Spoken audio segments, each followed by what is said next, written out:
नमस्कार दोस्तों, target with PS Parihar channel में आपका स्वागत है।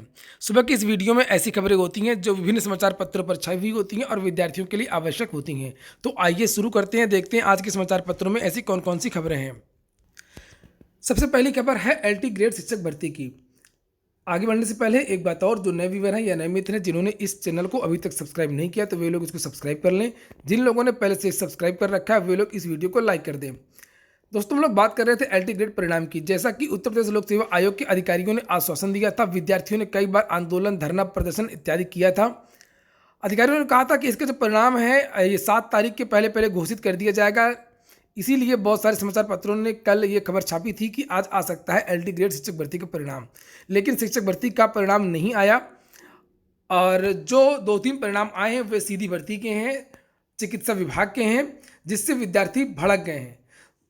चाहे उत्तर प्रदेश लोक सेवा आयोग हो या उत्तर प्रदेश अधीनस्थ सेवा चयन आयोग हो या शिक्षक भर्ती के लिए पीएनपी हो या अधीनस्थ सेवा चयन आयोग हो, सभी जितने भी आयोग हैं ये आयोग विद्यार्थियों के हित से कोई भी मतलब नहीं रखते हैं। ना तो जिम्मेदारी से नोटिफिकेशन जारी किया जाता है, ना ही जिम्मेदारी से परिणाम जारी किया जाता है और ना ही जिम्मेदारी से परीक्षा संपन्न करवाई जाती है। तो दोस्तों, लगभग 6 या 7 माह हो गए हैं एलटी ग्रेड भर्ती के परीक्षा की, लेकिन अभी तक इसका परिणाम जारी नहीं किया गया। जबकि ओएमआर बेस्ड एग्जाम थी, बहुत सारे विषय ऐसे हैं जिनमें कोई विवाद नहीं है। इनका परिणाम अगर उत्तर प्रदेश लोक सेवा आयोग चाहता तो बहुत पहले ही घोषित कर देता। यही हाल अगली शिक्षक भर्ती 69,000 शिक्षक भर्ती की भी है। इसका भी मामला फंसा हुआ है। विद्यार्थी बहुत दिन से परेशान हैं इस भर्ती के लिए। इसमें लिखा हुआ है कि 69,000 सहायक शिक्षक भर्ती मामले में सुनवाई 11 को, यानी कि आज तो शनिवार, फिर इतवार और फिर 11 तारीख को जो है इसकी सुनवाई होगी। लिखा है प्रदेश के प्राइमरी स्कूलों में 69,000 सहायक शिक्षक भर्ती मामले में चल रही सुनवाई अब 11 फरवरी को होगी। राज्य सरकार की ओर से शिक्षक भर्ती परीक्षा के अगले दिन कट ऑफ अंक तय किए जाने के आदेश के विरोध में सैकड़ों शिक्षा मित्रों ने याचिका दाखिल की हुई है। इन पर हाईकोर्ट में सुनवाई अंतिम दौर में है। याचियों की तरफ से वरिष्ठ अधिवक्ता एलपी मिश्रा की बहस चल रही है। तो अब देखते हैं आगे क्या होता है। इसके बाद में एक और सूचना है कि अगर आर्थिक आधार पर रिजर्वेशन लेना है तो उसमें उम्र में छूट नहीं दी जाएगी। इसमें लिखा है आर्थिक आधार पर आरक्षण चाहने वालों को सरकारी नौकरियों की परीक्षा में बैठने के लिए उम्र सीमा में छूट नहीं मिलेगी। इस कानून के लागू होने के बाद निकली पहली सरकारी नियुक्ति के लिए भरे जाने वाले परीक्षा फॉर्म में शामिल नियमों और शर्तों से यह बात सामने आई है। और वास्तव में ये स्टाफ सिलेक्शन कमीशन की ओर से एक भर्ती आई है। सबसे पहली भर्ती है ये जिसमें सवर्णों को आरक्षण दिया गया है। लिखा हुआ कि स्टाफ सिलेक्शन कमीशन की ओर से 2 फरवरी को जूनियर इंजीनियर के 5,000 पदों के लिए होने वाली परीक्षा में पहली बार इस आरक्षण को लागू किया गया है। इसमें इस बात का जिक्र है कि उम्र छूट का लाभ आरक्षण की कैटेगरी में नहीं है। इसके अनुसार SC ST कैटेगरी को उम्र में 5 साल और OBC को 3 साल की छूट मिली हुई है। हालांकि इसमें जो न्यूनतम कट ऑफ है उसमें छूट दी गई है। यहाँ पर लिखा हुआ है कि जूनियर इंजीनियर के लिए आयोजित इस परीक्षा में जहाँ जनरल कैटेगरी के लिए न्यूनतम कट ऑफ 30% रखा हुआ है, वही OBC और आर्थिक रूप से कमजोर छात्रों के लिए 25%, जबकि SC ST के लिए 20% रखा गया है। इसके बाद में अगली सूचना है SSC GD की। SSC GD ने अपनी चयन प्रक्रिया में बदलाव किया है। अब पहले रिटन टेस्ट होगा, उसके बाद में फिजिकल टेस्ट होगा। यहाँ पर लिखा हुआ है कि 11 फरवरी से 11 मार्च के बीच होगी कांस्टेबल GD की परीक्षा। Staff selection commission constable GD 2018 exam का आयोजन करने जा रहा है। इस बड़ी भर्ती परीक्षा का आयोजन पूरे 1 माह तक किया जाएगा। परीक्षा 3 शिफ्टों में होगी। प्रत्येक शिफ्ट की परीक्षा 1.5 घंटे की होगी। सेंट्रल रीजन की ये परीक्षा यूपी और बिहार में कराई जाएगी। और SSC GD में बहुत सारे पद होते हैं, BSF, CRPF, CISF इत्यादि। इन पदों के लिए ये भर्ती होती है और इनमें पहले फिजिकल का नियम बनाया गया था कि पहले फिजिकल होगा, उसके बाद में रिटन होगा, लेकिन उसमें अब बदलाव कर दिया गया है। पहले रिटन होगा, उसके बाद जो लोग क्वालिफाई करेंगे फिर उनका फिजिकल टेस्ट होगा। इसके बाद में अगली सूचना है बीएड को लेकर के। अगले साल से 4 साल का होगा बीएड। शिक्षण कार्य और शिक्षकों की गुणवत्ता को बढ़ाने के लिए केंद्र सरकार ने अगले साल से शिक्षा में स्नातक का कोर्स 4 साल करने की घोषणा की है, लेकिन जो इसकी मिनिमम योग्यता है वो इंटरमीडिएट कर दी गई है। इससे 1 साल कम हो जाएगा। अब विद्यार्थियों को ग्रेजुएशन, बीए, बीएससी, बीटेक इत्यादि नहीं करना होगा।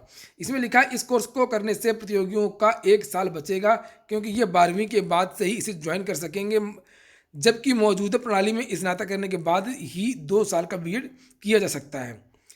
यहाँ पर लिखा है मानव संसाधन विकास मंत्री प्रकाश जावड़ेकर ने गुरुवार को कहा है कि पढ़ाने का स्तर गिरता जा रहा है, क्योंकि अब इस क्षेत्र में वह लोग आते हैं जिनके पास कोई और विकल्प नहीं बचता है।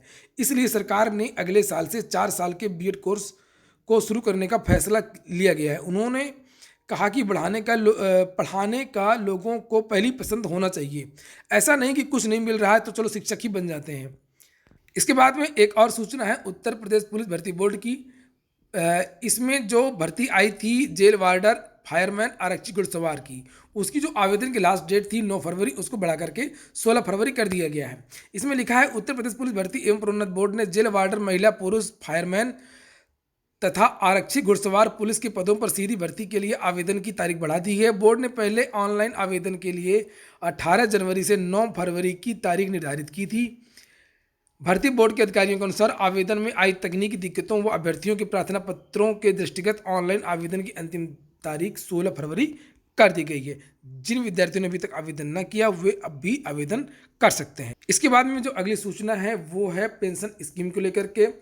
कोर्ट ने टिप्पणी किया है कि अगर ये स्कीम अच्छी है, सरकार बार बार कह रही है कि नई पेंशन स्कीम बहुत अच्छी है, तो फिर इसको सांसदों, विधायकों पर भी लागू करो।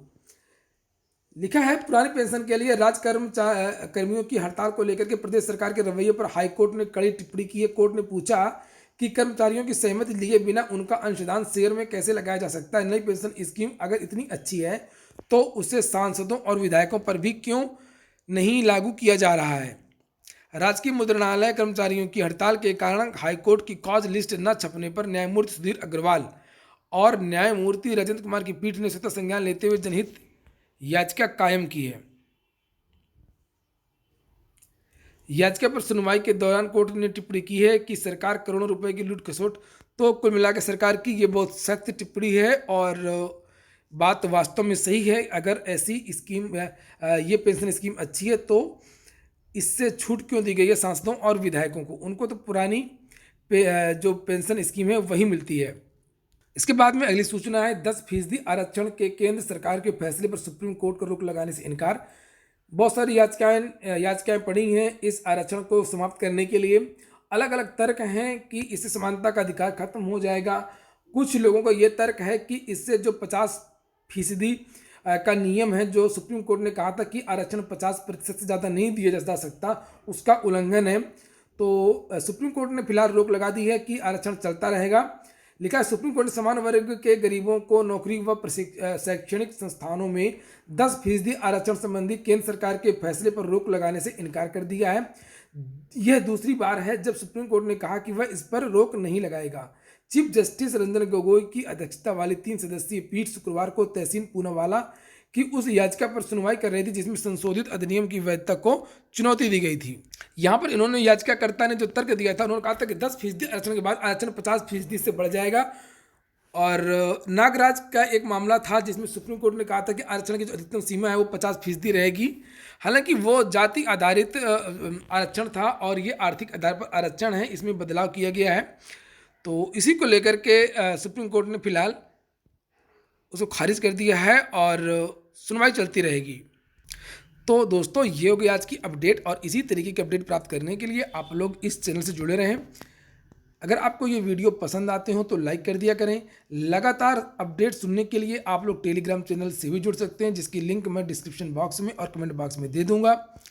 अगर आप लोग कुछ पूछना चाहते हो, कुछ कहना चाहते हो तो कमेंट बॉक्स में कह सकते हैं। पूरा वीडियो सुनने के लिए बहुत बहुत धन्यवाद, शुक्रिया।